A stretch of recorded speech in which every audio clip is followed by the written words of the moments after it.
ये रुदौली विधानसभा में उत्तर प्रदेश में रुदौली का दुर्भाग्य है कि रुदौली में पटरी दुकानदारी कौन करेगा, अपने बाप दादा के व्यवसाय को कौन आगे लेकर के जाएगा, ये प्रशासन तय कर रहा है। ये पुलिस तय कर रही है कि ठेला किसका लगेगा और किसका नहीं लगेगा। ये प्रशासन और पुलिस तय कर रही है कि रुदौली की शक्ति बाजार कहाँ लगेगी और कहाँ नहीं लगेगी। ये डायरेक्ट तौर पर नगर पालिका का एक चुना हुआ बोर्ड होने के पश्चात भी अगर पुलिस और प्रशासन ये तय करेंगे कि कौन रुदौली में कारोबार करेगा, कौन व्यवसाय करेगा, कौन पटरी पे ठेला लगाएगा, कौन जमीन के ऊपर छोटा मोटा बैठ करके सौदा बेचेगा, तो नगर पालिका बोर्ड ही कहाँ रहा। देखिए, यहाँ पर एक बुनियादी सी बात यह है कि ये नगर पालिका परिषद कार्य क्षेत्र के अंदर रहने वाले, वो चाहे पटरी दुकानदार हों या रुदौली कस्बे में करने वाले विभिन्न व्यवसाय। देखिए, रुदौली एक व्यवसायिक केंद्र है। यहाँ छोटे बड़े हर तरह के व्यवसायी के पुष्ट दर पुष्ट, पीढ़ी दर पीढ़ी लोग अपने व्यवसाय को करते आ रहे हैं। ये रुदौली विधानसभा में उत्तर प्रदेश में रुदौली का दुर्भाग्य है कि रुदौली में पटरी दुकानदारी कौन करेगा, अपने बाप दादा के व्यवसाय को कौन आगे लेकर के जाएगा, ये प्रशासन तय कर रहा है। ये पुलिस तय कर रही है कि ठेला किसका लगेगा और किसका नहीं लगेगा। ये प्रशासन और पुलिस तय कर रही है कि रुदौली की शक्ति बाजार कहाँ लगेगी और कहाँ नहीं लगेगी। ये डायरेक्ट तौर पर नगर पालिका का एक चुना हुआ बोर्ड होने के पश्चात भी अगर पुलिस और प्रशासन ये तय करेंगे कि कौन रुदौली में कारोबार करेगा, कौन व्यवसाय करेगा, कौन पटरी पे ठेला लगाएगा, कौन जमीन के ऊपर छोटा मोटा बैठ करके सौदा बेचेगा, तो नगर पालिका बोर्ड ही कहाँ रहा। नगर पालिका बोर्ड हम ऐसा बनाना चाहते हैं कि जहां बोर्ड और उसमें चुने हुए लोग तय करें कि हमारे नगर की पटरियों पर कौन इंसान खड़ा होकर के एक ठेले से 20 आदमियों का परिवार चलाएगा, ना कि पुलिस तय करे। एक तरीके से तो कठपुतली बना हुआ है यहाँ का बोर्ड। नहीं, मैंने आपसे कहा हमको ऐसा बोर्ड नहीं चाहिए कि जो सरकार के भेजे गए धन के बारे में चुपचाप तौर पर, गोपनीय तौर पर कोई योजना बना के उसका कुछ कर ले। हम ऐसा बोर्ड चाहते हैं जो रुदौली कस्बे के व्यवसायियों का, रुदौली कस्बे और रुदौली का जो नया क्षेत्र बना है सीमा विस्तार के उपरांत, इसमें रहने वाले लोगों के रोजगार का, उनके स्वाभिमान का, उनके सम्मान का कहीं प्रश्न हो तो बोर्ड सामने खड़ा हो आकर के।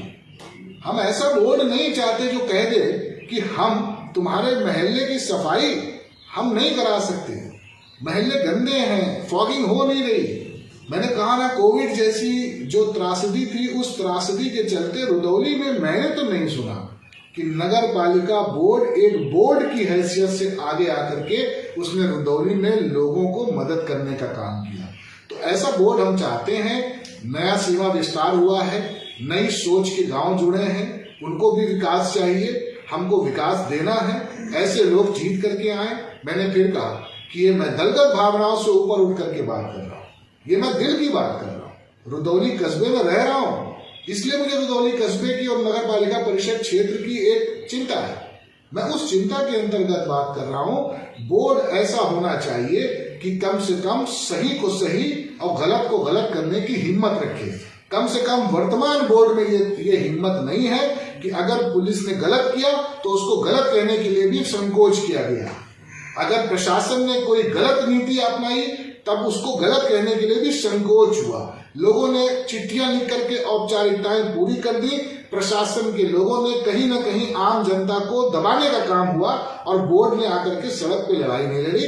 हम लोग ऐसा बोर्ड चाहते हैं कि जिसके बन जाने के बाद कम से कम प्रशासन को भी ये समझ में आ जाए कि अगर हम नाजायज कानून से हट करके, सरकार की नीतियों से हट करके सिर्फ किसी को खुश करने के लिए अगर किसी को दबाना चाहते हैं तो कम से कम इस बोर्ड के रहते दबा नहीं पाएंगे। मतलब जो रुदौली की आवाम की लड़ाई लड़ सके पूरी तरीके से, पूरा का पूरा बोर्ड, वो चुने हुए नुमाइंदे रुदौली में होने वाली हर नाइंसाफी की लड़ाई लड़ें। सिर्फ नाली नापदान, सड़क खड़ंजा, सीसी की बात न हो, रुदौली में रोजगार की भी बात हो। रुदौली में जो लोग पटरी पे दुकान लगाए हैं या जिनके जो पुश्तैनी कारोबार है नहीं कर पा रहे हैं, या रुदौली के अंदर जो भी आदमी काम कर रहा है उसके ऊपर किसी प्रकार का प्रशासन हावी न होने पाए, इसके लिए हम एक ऐसे बोर्ड की बनने की तमन्ना करते हैं। हम अकेले कुछ नहीं कर सकते, आवाम के बीच में हैं और आवाम के बीच में जाएंगे। हम उनसे ये कहेंगे, दलगत भावनाओं से पूरी तरह से ऊपर उठकर रुदौली का जो वर्तमान नगर पालिका परिषद का स्वरूप है, जिसमें हमारा कस्बा और ग्रामीण क्षेत्र है, उनके स्वरूप को और बेहतर बनाने के लिए, एक अच्छा विकास के लिए, एक अच्छे स्वाभिमान और सम्मान के रक्षक के रूप में बोर्ड का गठन करें। सिर्फ बोर्ड की कमाई के लिए आप बोर्ड का गठन न कीजिए।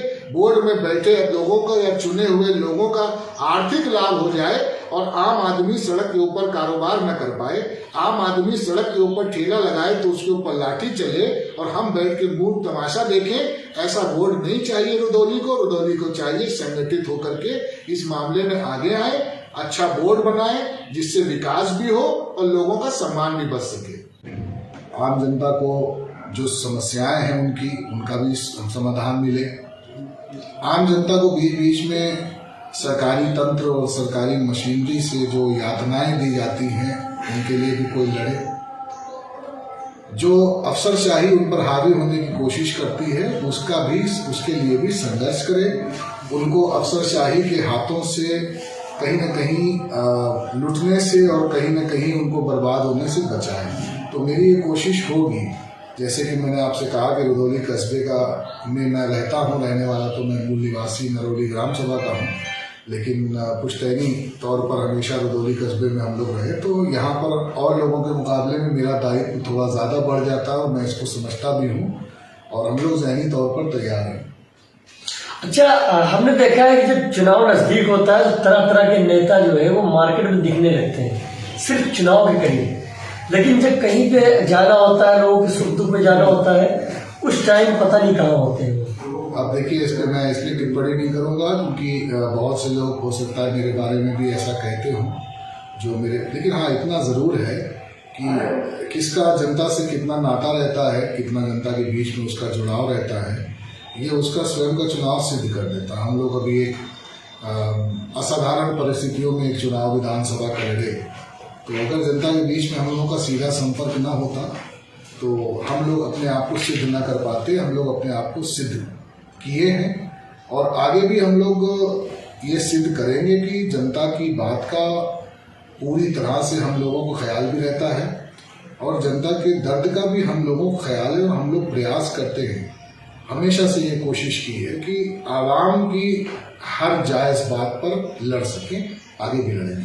अच्छा, ये बताइए कि जो पिछला चुनाव का गया उसके अंदर आपकी लड़ाई डायरेक्ट बीजेपी से थी और समाजवादी भी सामने थी, क्योंकि आप कभी नेता रहे समाजवादी में। उस कंडीशन में कई बड़े बड़े नेता भी आए थे।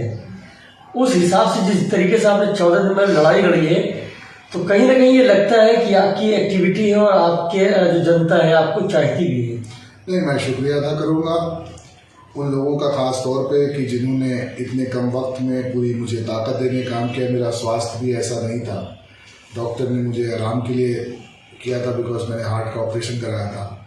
लेकिन जिस तरीके से नौजवानों ने और जिस तरीके से इस इलाके के उन बुजुर्गों ने कि जो हमेशा हमारे साथ रहते थे, और ख़ास तौर पे हमारे बहुजन समाज पार्टी के जो हमारे सम्मानित पदाधिकारी और कार्यकर्ता और नेतागण थे, उन लोगों ने जिस तरीके से ऊर्जा दी, तो 14 दिन में हम लोग बहुत अच्छा चुनाव भी लड़े। और धन्यवाद देते हैं क्योंकि एक वर्तमान सरकार थी और एक सरकार बनने जा रही थी, तो एक मौजूदा सरकार से लड़े और एक जो सरकार बनने जा रही थी उसके खिलाफ हम लोग लड़े और असाधारण परिस्थितियों में लड़े, बहुत अच्छा चुनाव लड़े। इसके लिए मैं इस विधानसभा क्षेत्र में मेरा समर्थन करने वाले सभी लोगों का मैं दिल से गहराइयों से उनका शुक्रिया अदा करता हूँ, उनका कर्जदार रहूंगा। अच्छा, ये बताइए कि रुदौली का विस्तार किया गया, रुदौली का दायरा बढ़ाया गया है, कुछ लोगों ने इसका विरोध किया है, तो आपका क्या कहना है इस पर?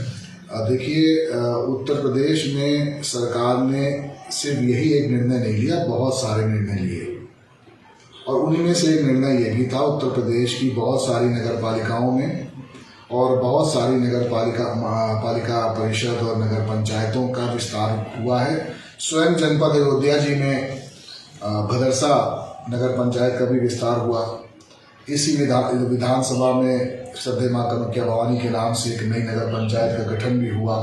एक बगल में बीकापुर विधानसभा में सुचित्तागंज नगर पंचायत का गठन हुआ। तो एक प्रक्रिया थी हाँ, लोगों के बीच में एक इस तरह की धारणा थी कि जब विस्तार हुआ तो विस्तार में जिस प्रकार से लोगों को ऐसा उम्मीद करते थे लोग कि एक सामान्य शैली के साथ, एक समान धारणा के साथ, वाकई आसपास के विधान, क्योंकि मैं इस क्षेत्र से विधानसभा में 2 बार नुमाइंदगी कर चुका हूँ, चुनाव भी लड़ता हूँ विधानसभा का, तो मेरे लिए नगर और विधानसभा के जो गांव हैं एक जैसा वो रखते हैं। लेकिन जो स्वरूप बन के आया उस पर लोगों ने प्रश्न उठाया। हाँ, ये प्रश्न गांव के जुड़ने पर नहीं होना चाहिए, क्योंकि हम चाहे कस्बे में रह रहे हों और चाहे लोग गांव में रह रहे हों, हैं तो इसी प्रदेश के नागरिक। उत्तर प्रदेश सरकार के खजाने पे हमारा बराबर का अधिकार है और होना भी चाहिए हमारा बराबर का अधिकार। विकास होगा इन गांवों में, और ये बहुत पिछड़े हुए गांव हैं, इनमें तेजी से विकास होगा ऐसी हम उम्मीद करते हैं।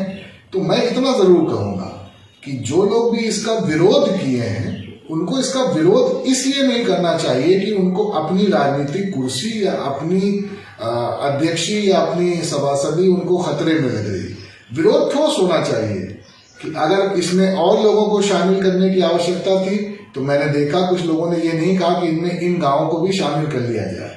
वो एक अच्छी सोच होती, बावजूद इसके कि भाई सीधे सीधे गांव का ही विरोध शुरू हो गया कि भाई ये गांव क्यों शामिल कर लिए गए। तो मैं ये कहना चाहूंगा कि नगर पंचायत का जो हमारा पहले नगर पालिका नहीं थी, नगर पंचायत थी।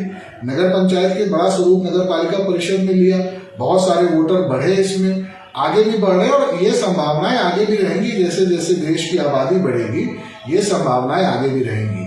परंतु यहाँ पर विरोध निश्चित तौर पर करने वाले अधिकांश लोग, सब तो नहीं, अधिकांश लोग ऐसे थे कि जिनको ये लग रहा था कि वर्तमान स्वरूप में, वर्तमान परिसीमन में या सीमा विस्तार में हमको चुनाव लड़ने में दिक्कत होगी।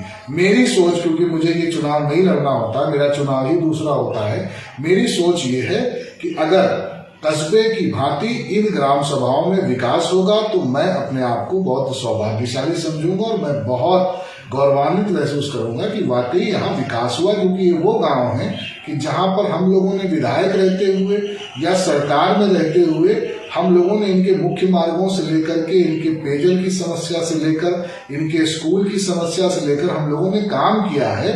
और काम करने के पश्चात भी हम ये कह सकते हैं कि अभी भी वहां पर बुनियादी जरूरतों की बहुत बड़ी कमी है। तो अगर नगर पालिका परिषद के अंदर शामिल होकर के उनका विकास होता है तो मैं स्वागत करता हूँ। आपसे आखिरी सवाल है, जिस तरीके से जनता की निगाहें और रदौली की आवाम की निगाहें आपके ऊपर है, हमने चुनाव पूरा कवरेज किया है, देखा भी है कि आपके पीछे पीछे पूरा काफिला चल जाता है, काफी लोकप्रियता है आपकी। लोगों की निगाहें ये है कि आपका रुख इस चुनाव में क्या होगा, किस मुद्दे पर होगा, आपका इसमें अहम किरदार क्या होगा? देखिए, ये एक ऐसी नगर पालिका है जिसकी पहचान स्वर्गीय वसीम अंसारी साहब मरहूम से थी। वसीम अंसारी साहब मरहूम के टाइम पे रदौली कस्बे में हम लोग तो बहुत छोटे थे, सुना करते थे कि पुलिस का आतंक नहीं रहता था, सबको एक समान से अधिकार प्राप्त थे, सबका एक तरह से काम होता था। तो नगर पालिका परिषद में हम लोगों की भूमिका इस बार भरपूर तरीके से होगी कि किसी ऐसे इंसान के हाथ में बागडोर जाए जो नगर पालिका के फंड पे ही सिर्फ अपना इख्तियार न रखे, नगर में रहने वाले और जो सीमा विस्तार के अंतर्गत गांव शामिल हुए हैं वहां के नौजवानों के सम्मान के लिए भी लड़ाई लड़े, वहां के नौजवानों के रोजगार के अवसर सृजित कराने की भी लड़ाई लड़े, वहां पर रहने वाले गरीबों के, पिछड़ों के और अल्पसंख्यकों के साथ साथ दलित समाज के उत्थान की भी लड़ाई लड़े। जैसे कोविड का एक कार्यकाल था, मैं ये कहूंगा कि कोविड ने इस देश के हर परिवार से कम एक सदस्य ले लिया। वही हालत रदौली नगर पालिका परिषद के क्षेत्र की थी, तब तो सीमा विस्तार नहीं हुआ था, लेकिन मैंने नहीं देखा कि नगर पालिका ने कोविड के दौरान कोई भी ऐसा काम किया कि जिससे आम लोगों को ऑक्सीजन या दवाओं की व्यवस्था हो सके। तो ऐसा नहीं होना चाहिए, ऐसा बोर्ड नहीं बनाना चाहते हम लोग कि जो बोर्ड सिर्फ नगर पालिका के फंड पर बैठ जाए और उसको ये चिंता न रहे कि हमारे यहाँ नगर में रहने वाले लोगों को पुलिस किस तरह से उनको परेशान कर रही है, उनको जो सरकार की योजनाएं या सरकार की पॉलिसी और नीतियां हैं उनके चलते कितनी दिक्कतें आ रही हैं, इन सारी चीजों को दरकिनार करके कोई सिर्फ अगर फंड चलाने वाली नगर पालिका थी तो हम उस नगर पालिका में निश्चित तौर पर एक बड़ा परिवर्तन लाने के लिए प्रयास करेंगे। तो पूरी तैयारी आपने कर ली? हम क्या, पूरी आवाम तैयार है। और मैं तो ये कहूंगा कि ये कोई दल का चुनाव नहीं है, दिल का चुनाव है।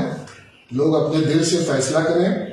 मैं सबसे ये कहूंगा कि हमको और आपको और इस क्षेत्र में रहने वाले जितने भी वोटर्स हैं उनका परम लक्ष्य होना चाहिए कि हम ऐसे लोगों के हाथ में नगर पालिका दें कि कम से कम उनको वोट दे करके, उनको कुर्सी दे करके एक चीज तो सुनिश्चित हो जाए कि हमारा मान सम्मान सुरक्षित रहेगा और पूरी ईमानदारी से, मैं दोहराऊंगा कि पूरी ईमानदारी से सरकार द्वारा दिया गया पैसा गांव गांव, महल्ले महल्ले ईमानदारी से लग जाए, उसमें कमीशन खोरी ना हो। मतलब जो जनता सुनना चाहती थी, जो आम सुनना चाहती थी आपके मुंह से, वो चीज आपने एक्सपोज कर दिया है। देखिए, पूरे देश में जो परिवर्तन आया राजनीति में वो भ्रष्टाचार के खिलाफ आया।